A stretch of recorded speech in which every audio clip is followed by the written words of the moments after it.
nekk secteur boo xam ne du point de vue statut déjà dañ ñoo lésé parce que xam nañu ne bi ñuy créer le département de Kër Massar c'était une demande politique régime bi fi nekk ñoom ñoo ko créé teg ko c'était juste pour mën a xalaat ne war nañu mën a gagner le département de Kër Massar malheureusement ñu fuqati ko seen loxo donc suñu premier combat déjà mooy ñu xeex pour ñu changer le statut de Kër Massar def ñu une ville pleine loolu moo ñuy permettre ñu am une assiette fiscale boo xam ne dina mën a accompagner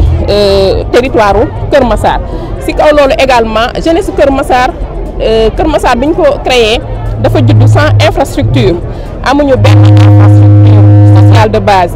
muy hôpital centre de santé la ñu am suñu combat mooy bëgguñu ñu jël centre de santé boobu di ko transformer di ko def hôpital dañoo bëgg bu ñu redécouper Kër Massar ñu am suuf boo xam ne dina mën a accueillir un hôpital de niveau 3 boo xam ne waa Kër Massar dootuñu nécessité di dem ba Dakar pour faju ji mu nekk un hôpital moderne.